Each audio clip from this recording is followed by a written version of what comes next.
amados irmãos, se você ler com carinho aí o Evangelho de Cristo, os Evangelhos, você vai entendendo algumas coisas. E em Mateus 27, versículo de número 15, nos dará uma informação que a cada ano, durante a festa da Páscoa, era costume do governador libertar um prisioneiro, qualquer um que a multidão escolhesse. Qualquer um que a multidão escolhesse. João 18, versículo 40, também nos dá uma boa informação. Eles, porém, gritaram: não, esse homem não, queremos Barrabás. João dá uma informação, e eu acho bacana quando a Bíblia tem dois pontos finais no versículo, que João dá uma informação dizendo: esse Barrabás era um criminoso. Mas a multidão escolheu Barrabás. A multidão, ela estava influenciada pelos líderes religiosos daquela época para escolher e soltar Barrabás. A proposta era que o Cristo fosse crucificado. Então, os religiosos daquele tempo influenciaram a multidão para que a multidão gritasse pedindo que soltasse Barrabás. Barrabás representa tudo o que havia de errado para aquele tempo. Aquela sociedade, se fosse ter uma referência de dizer: você é perigoso, você é o Marcola. Está filmando isso? O Marcola mesmo, perigoso. Você é perigoso, para poder identificar alguém perigoso. Então dizia: você é um Barrabás, você é perigoso, você é um criminoso.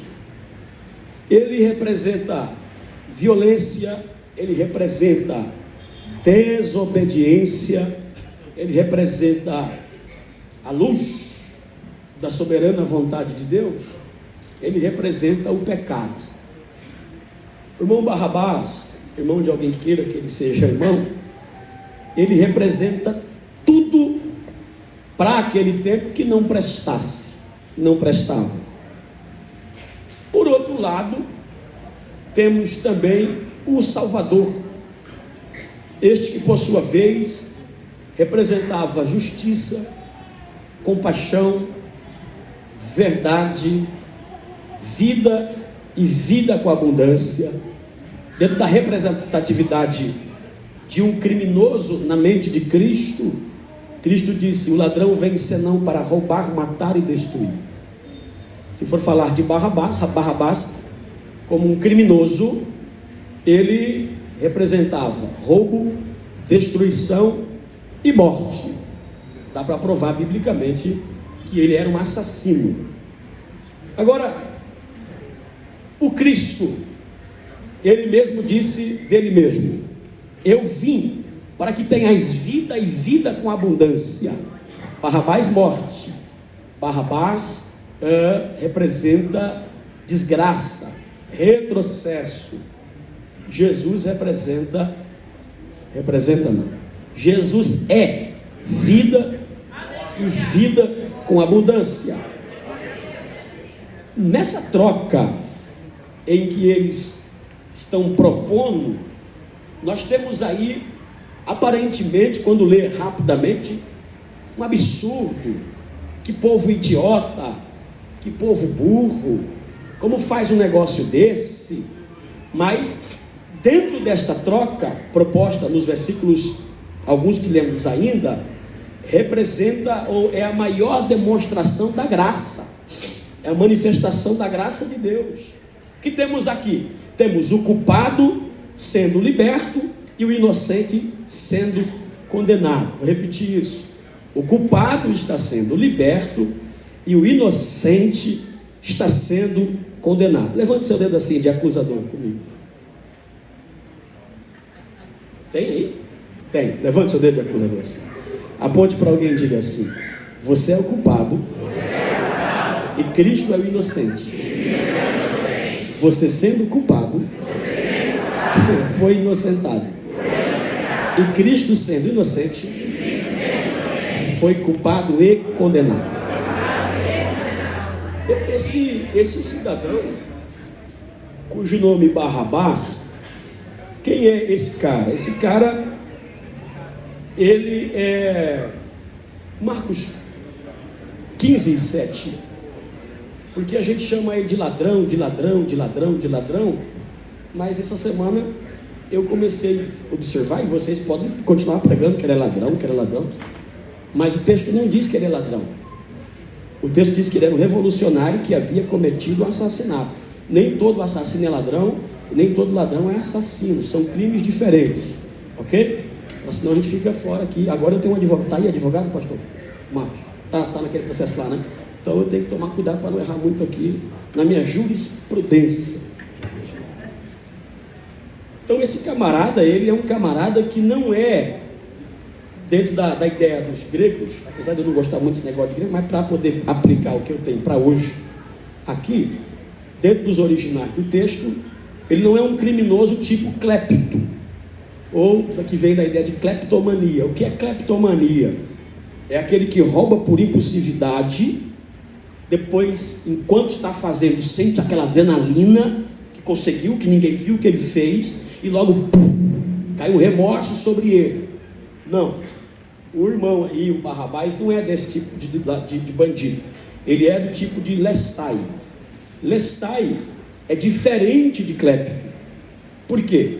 Dentro de uma profilagem criminal, dentro de uma pesquisa forense do comportamento, da mente do criminoso, esse lestai é do tipo de pessoa que usa violência para impor a sua filosofia, para impor o seu método, e principalmente quando se trata de uma filosofia política. Ele é, esse Barrabás, para que fique um pouco mais fácil o entendimento, ele é uma espécie de Emílio Zapata, do México. Ele é uma espécie de Che Guevara, de Cuba, uma espécie de Lampião, aqui no Brasil. Tem algum irmão nordestino aqui?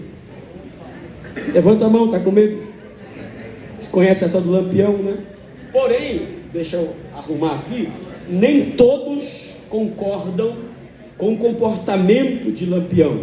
Alguns entendem que ele era um herói. Outros percebem, quando leem a história a fundo, que ele era um cidadão abusivo.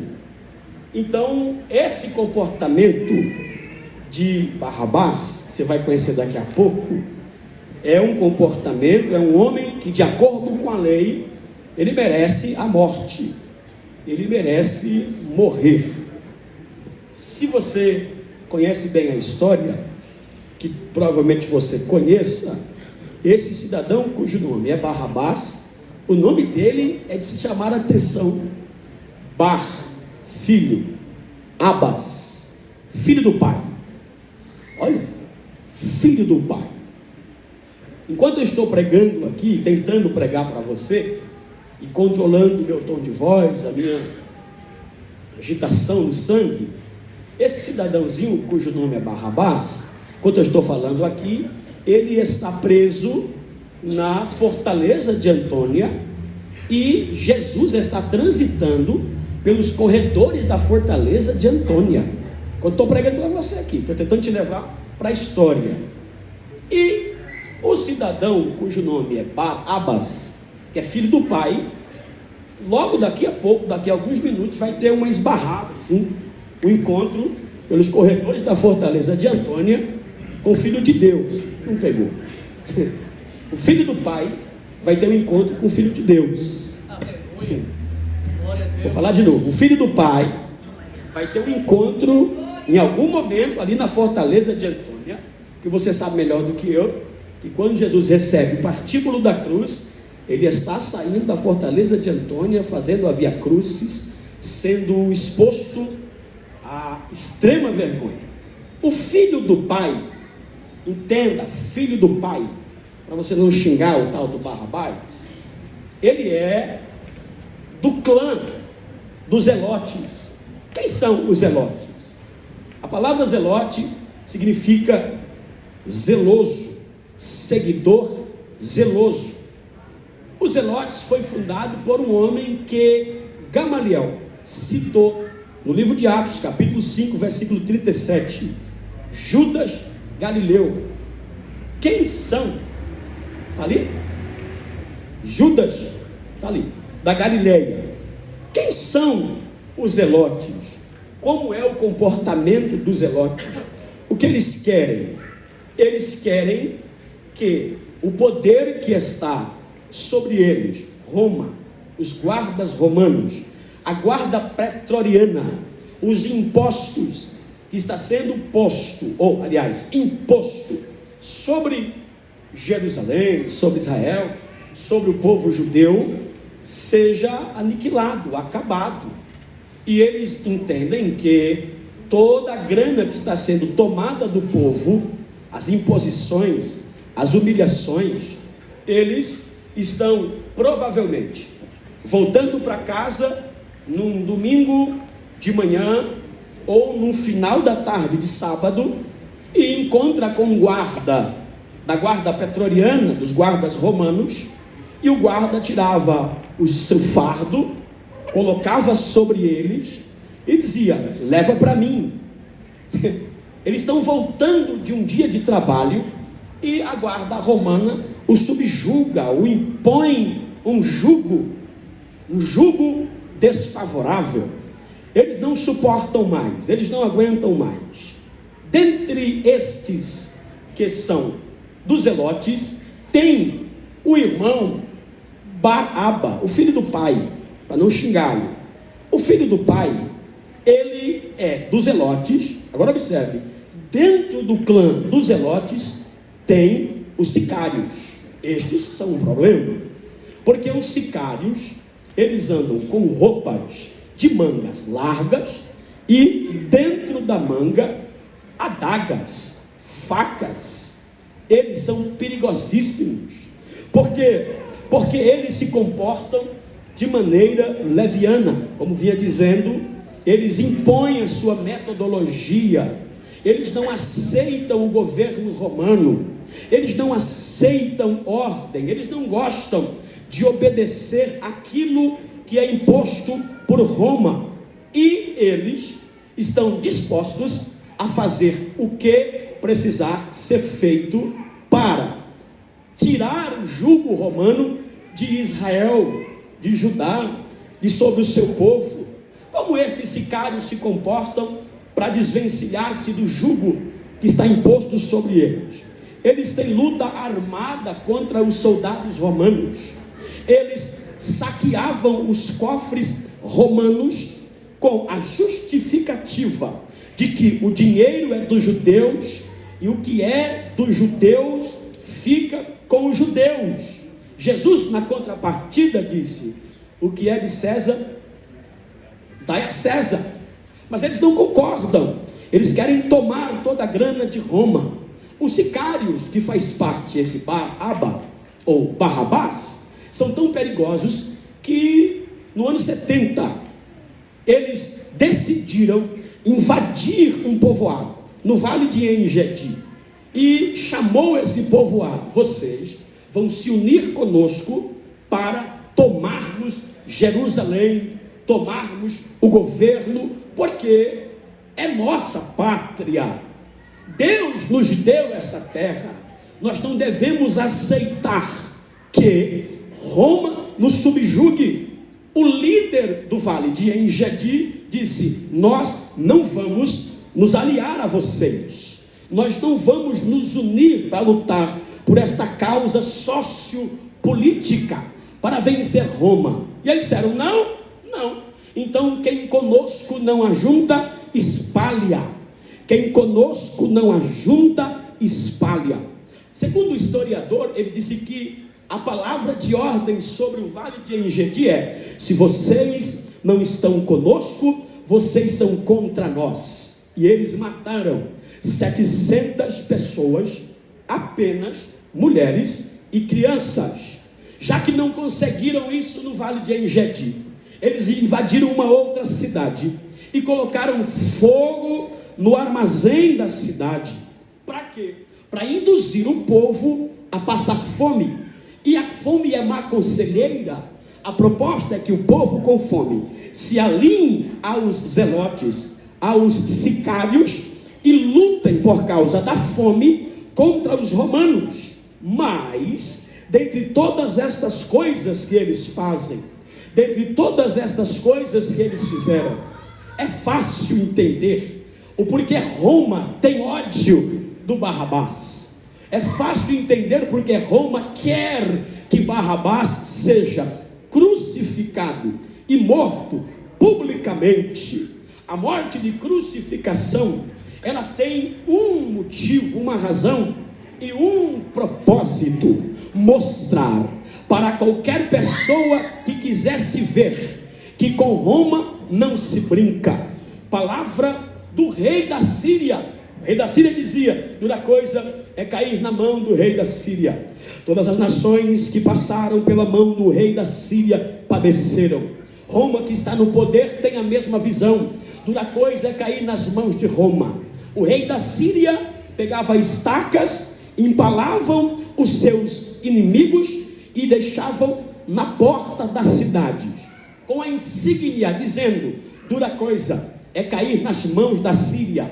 Ninguém queria enfrentar a Síria, mas dentro de Jerusalém, nas cercanias, havia uma gangue de Barrabás, que era sangue nos olhos, que era faca na caveira. E como disse o poeta contemporâneo Mano Brown, Barrabás era o primeiro vida louca da história. Barrabás era perigosíssimo. Barrabás era um homem em que você não deveria passar nem perto dele. Olha o que ele faz. Numa dessas ações, quem está comigo, diga amém. Numa dessas ações, a história está boa, então está comigo. Numa dessas ações, Barrabás invade uma cidade. E eu não consigo provar para você se foi nas cercanias de Jerusalém ou dentro de Jerusalém. Mas nessas invasões, ele, com a sua habilidade, tira uma adaga, fere um soldado romano. E quando ele fere um soldado romano, ele é pego pela guarda pretoriana. E os guardas pretorianos levam Barrabás para a prisão. Ele já está julgado, ele já está condenado, ele já está preso. Barrabás é o homem que tem tudo para dar errado, tem tudo para perder a vida, porque ele merecia. Barrabás merecia ser morto na cruz do Calvário. Barrabás merecia ser exterminado com as chicotadas. Barrabás merecia sofrer o dano da adaga ao seu lado. Barrabás merecia receber a cusparada no rosto. Esta cusparada no rosto que o teu Jesus, o meu Jesus, recebeu, era útil apenas para dois tipos de criminosos: criminosos religiosos e criminosos sociopolíticos ou políticos. Essa cusparada é para Barrabás. Ele fez tudo errado.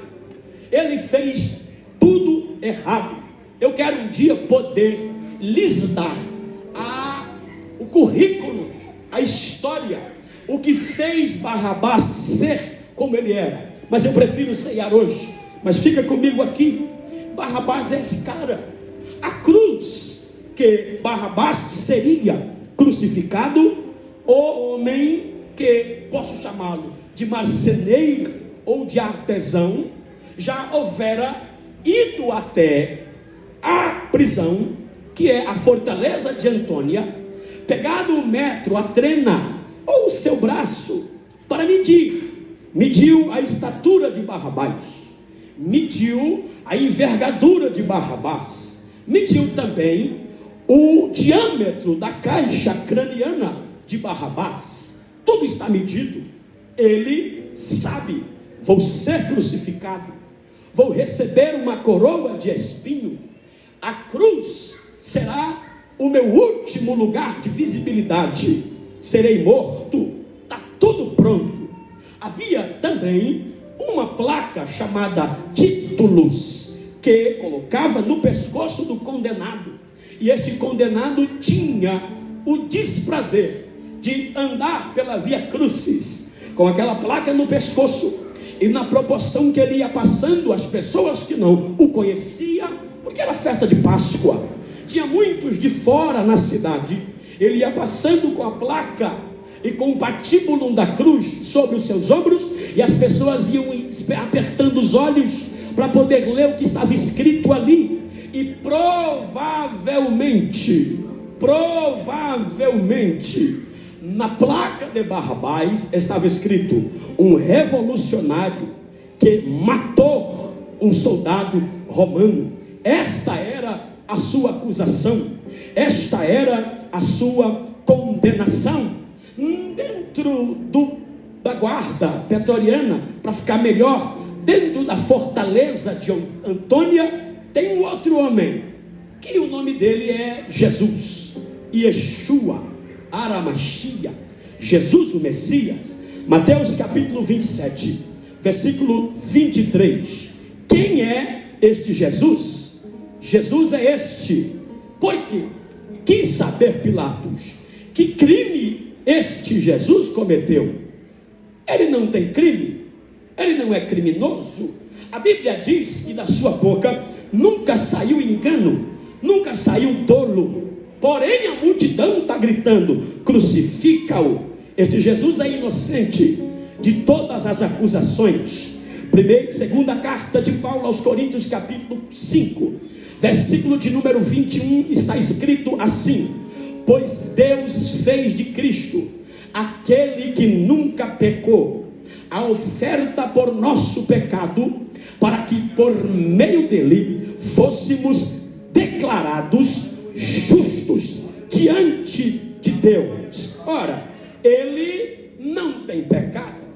Qual é o crime de Jesus? Eu vou tentar provar para você na Bíblia Jesus errando. Primeiro erro de Jesus foi curar o cego. Segundo erro de Jesus, ressuscitar os mortos. Terceiro erro de Jesus, perdoar o pecado da madame prostituta. Quarto erro de Jesus, sarar, curar a sogra de Pedro. Quinto erro de Jesus, multiplicar pães e peixes. Sexto erro de Jesus, dizer para a multidão que certamente ele voltaria breve. Ora, este Jesus não tem erro, não tem acusação para Jesus. O cidadão cujo nome é Pilatos está num beco sem saída, literalmente no piairote, porque durante a noite a mulher dele, cujo nome era Cláudia, disse para ele: olha, não mexe com esse cara, esse aí eu tive um sonho com ele esta noite. E o que é que você sonhou? Ele é inocente. Você pode pegar na mão desse irmão que está ao seu lado, segure firme na mão dele e diga para ele: Jesus é inocente. Jesus é inocente. Barrabás é culpado. A troca é injusta. A troca é injusta. Você pode falar para alguém que está à sua retaguarda, diga: Jesus é inocente. A troca é injusta. A multidão rejeitou o Messias e favoreceu um criminoso. A troca é injusta. A troca não tem lógica. É por isso que eu comecei dizendo que este texto de Marcos 15, versículo 7 é literalmente a manifestação da graça. Por quê, pastor? A graça não tem lógica. Favor imerecido. Você não merece e ele vai lá e te dá graça. Ele te permite continuar. Jesus vai tomar o lugar de Barrabás. vai tomar o lugar de Barrabás. A cruz está pronta para Barrabás. Barrabás já havia sido condenado, Barrabás já havia sido execrado, Barrabás já havia sido pontuado e provado na lei que ele era um assassino e ele era um homem que usava de violência para tomar o poder. Agora, esta é a essência do Evangelho. Cristo morreu por nós. Romanos capítulo 5, versículo de número 8. Romanos capítulo 5, versículo de número 8. Mas Deus nos prova seu grande amor ao enviar Cristo para morrer por nós, quando ainda éramos pecadores. Você pode olhar para este irmão que está ao seu lado sem feri-lo, mas olha com cara de delegado. Levanta o teu dedo e diga para ele assim: eu estou sentindo que Barrabás é você. Diga para ele: você é culpado, você foi marcado pelo pecado. Desculpa, irmão, diga: desculpa, meu irmão, você é miserável, desprezível, indigno de salvação, estava preso no pecado, aguardando um julgamento de morte espiritual, mas lá, diga lá, na fortaleza de Antônia, você esbarrou com ele. Vou pregar, calma aí, segura. Você esbarrou com ele. Você que vai ser preso, você que vai ser condenado, você que vai ser arrebentado. Eu acredito que enquanto eu estou ministrando aqui, você já entendeu quem realmente é o Barrabás que eu estou tentando pregar e usando Baraba para não xingá-lo. Agora, permita-me, tentei contar-lhes a história de Barrabás, mas não basta conhecer a história, não basta conhecer a história, é preciso reconhecer. Esta tarde, aliás, este dia de hoje foi de confronto, e eu te explico o porquê. Porque eu disse: tem outra mensagem para pregar, uma mensagem nova, linda, bonita, já estou habilitado com ela, e o Espírito do Senhor disse ao meu coração: é esta que eu quero que você fale. Se você não falar esta, eu vou honrar a palavra, mas eu quero que fale esta, e eu estou falando esta.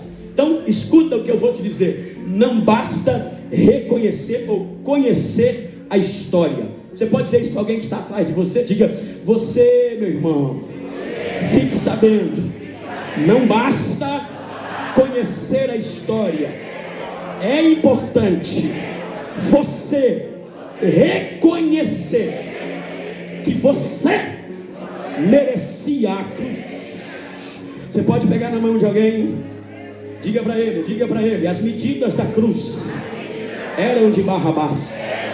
O artesão tirou as medidas para Barrabás. A coroa de espinho era para Barrabás. Todo o cenário foi montado para Barrabás.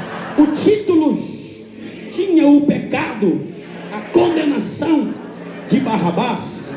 Porém, meu irmão, a graça só tem valor para quem entende a sua culpa. Se você não entender que você que era o culpado, não adianta te... Eu já estou quase inocentando Barrabás aqui. Tem alguém que tem dedo para levantar? Se você... Aí tem que ter coragem, para apontar no nariz de alguém e dizer assim: você precisa entender que aquela coroa era tua, que aquela cruz era para você. Você já entendeu que o culpado era você? Você entendeu que o culpado era você? A coroa de espinho era para você. Tudo certo.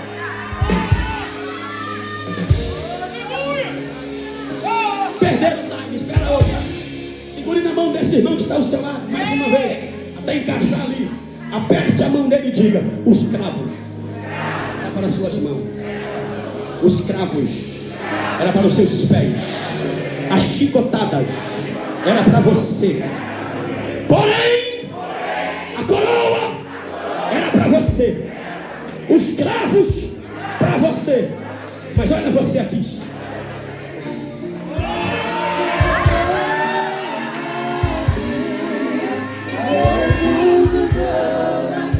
Já já a gente entra na fortaleza de Deus.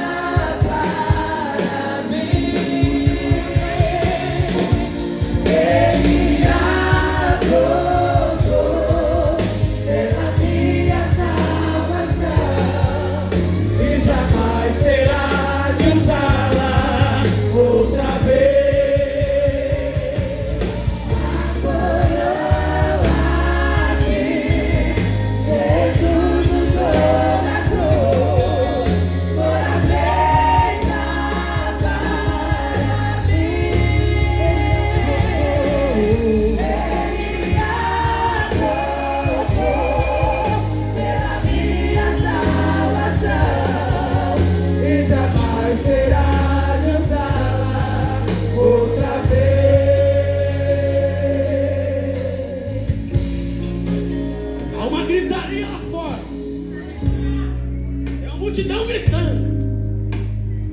Eu estou falando sobre a fortaleza de Antônia. Hoje ela está a quase 13 metros abaixo do nível da rua. Foi eu que escolhi esse terreno aqui. Irmão, isso aqui é a fornalha de fogo. Escuta só. Mas as paredes são largas. A forma de acesso, de entrada e de saída é quase que impossível. Segundo, só eram levados para a fortaleza de Antônia quem fosse ser judiado, ferido, machucado. Por que que ele era levado para a fortaleza de Antônia? Porque ele era culpado. E lugar de culpado era onde? Diga, na fortaleza de Antônia. Lugar de culpado era onde? Na cruz.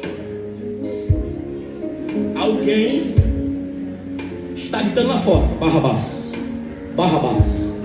Eu não estava lá, nem quero estar. Mas provavelmente ele consegue ouvir baixo o som. Alguém gritando: Barrabás, Barrabás. Ele está abatido, arrasado, porque ele sabe: eu vou morrer, agora acabou. Essa é a pior morte que existe ao meu tempo. Logo ele escuta bem baixinho alguém gritando: crucifica-o, crucifica-o. Ele tem certeza: serei morto por morte de cruz. Nesse dia de escolher alguém, eu tenho certeza, não serei eu o escolhido. Ele está ali preso, algemas nas mãos, nos pés. Aleluia. E daqui a pouco vem um carcereiro arrastando o cacetete nas grades. Você, vem, Vitor, agora chegou a tua vez de sofrer na minha mão com o teu prego. Mãos algemadas, pés algemados.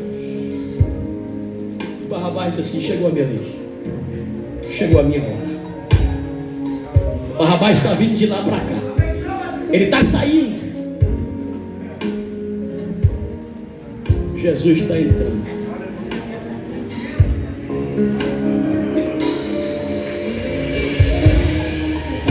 Ele vem vindo devagar, Jesus está saindo.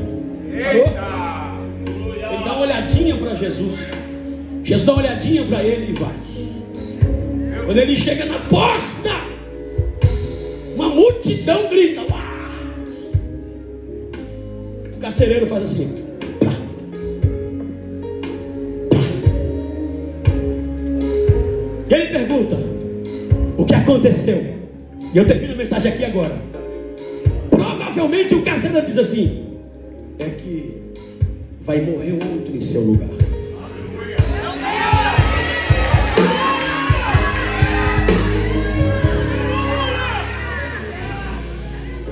Pega na mão do seu irmão, pega. Olha dentro do olho dele, do olho dela, e diga o título que era para você. viraram ao contrário e escreveram: Jesus, Rei dos Judeus. A coroa que era para você era grande, estava caindo da cabeça dele. Colocaram na cabeça dele, bateram com um caniço para não cair mais. A cruz, que era para o grande Barrabás, ficou para o Cristo.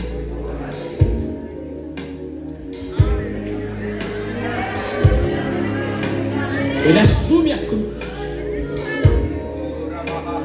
Pastor, eu quero que o senhor fale para mim: cadê Barrabás? Eu quero que o senhor me conte aonde foi parar, porque eu procurei no texto. Cadê Barrabás? Então eu quero te fazer uma contraproposta e uma contra-pergunta.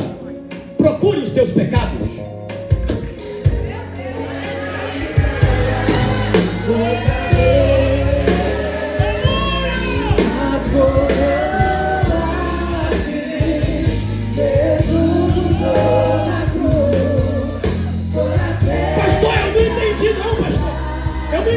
Procurar meu pecado se você não achar Barrabás, entenda: quem morreu no seu lugar apagou os teus pecados. Agora, se você estiver preso ainda na fortaleza de Antônia, fica sentado como você está. Mas se você for livre, meu irmão, dá um salto da sua cadeira, abra a sua boca e adore a Jesus nesse povo.